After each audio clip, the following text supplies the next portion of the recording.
Alright YouTube, so we are back, of course, to talk about Final Fantasy VII Remake, but before we hop into it, a couple of smaller things. So for starters, there's a Square Enix partner program for North America and Europe. Obviously, they have these all over the world as well. I had somebody tag me in this, which is cool, I appreciate that, but they also have a little bit of requirements, or criteria as they call it, but one of the things is 10,000 views per video, which the channel's doing good, and we get those views every now and then, but that's not something we get consistently. They also want you to have a constructive, positive attitude, and there is a difference between just blindly hating something and constructive criticism, but if something's bad, it's bad. I'm not just going to be positive for the sake of being positive. And they also want professionalism, etc., and I think I do a pretty okay job when it comes to the YouTube side of things. I try to just, get the news across, give my opinion on stuff, and that's kind of it.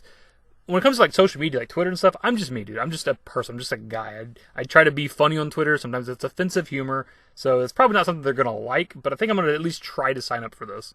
We also have Yoshinori Kitase giving his opinion on which Final Fantasy he would like to be remade next. And he says Final Fantasy V, and he clarifies in his quote that this isn't like confirmation that Final Fantasy V is getting a remake at some point.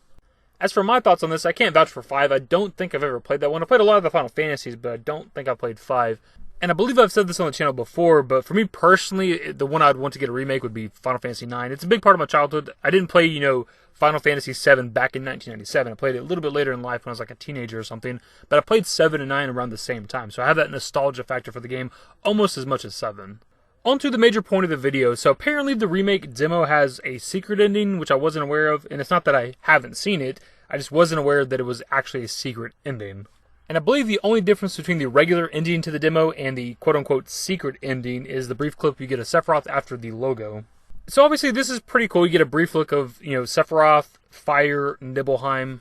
But as cool as it is, I'm kind of confused by why it's even a thing, because whenever you're in the demo, you only get this by choosing the 20-minute time limit as opposed to the 30-minute time limit.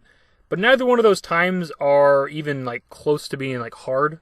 I think I mentioned this in my Things You Missed video that I did somewhat recently, where, even if you choose the 20-minute time limit, which is the least amount of time you can choose, you finish it with, 15 minutes or something left. It's more than enough time, because I had to sit there and wait for the timer to count down, because I wanted to see what happened whenever, the timer went down, if there was, a exclusive cutscene or whatever the case. There's far too much time. It just seems kind of odd to me to do a secret ending for the 20-minute time limit as opposed to the 30, as if the 20-minute is somehow harder. It makes much more sense to hide a secret ending behind a lower time limit. If you could set the clock all the way down to, maybe 5 to 10 minutes. Okay, now we have something here. It's a little bit more difficult. And though we talked about this before, and we've seen Sephiroth around, flaming buildings and stuff with hallucinations, but him standing inside the flames and turning his back on Cloud, I think is further confirmation that there will be some sort of Nibelheim flashback inside of the first game, where it normally wouldn't have been. We never had a Nibelheim flashback in Midgar in the original game. Anyways, but dude, that's pretty much the video. If you weren't aware, that apparently is a secret ending. I guess if you choose the 30-minute time limit, you don't get that brief clip of Sephiroth, but I don't even know why somebody would have ever chose the 30-minute time limit, unless maybe to see if there was going to be something different. But again, it's still pretty badass. It's something Square Enix did not have to do. They could have just made it to where whether you chose 30 or 20 minutes, nothing changed. There's the same scene at the end, but they chose to put something different for the lower time limit, and that is pretty cool. Anyways, that's the video, my dudes. Hopefully you guys enjoyed. If you did, give it a thumbs up. Subscribe to the channel if you guys are new and want to see more Final Fantasy VII Remake content. Turn on my notifications. Follow me on Twitter at @dashingdavid. I'm a Discord.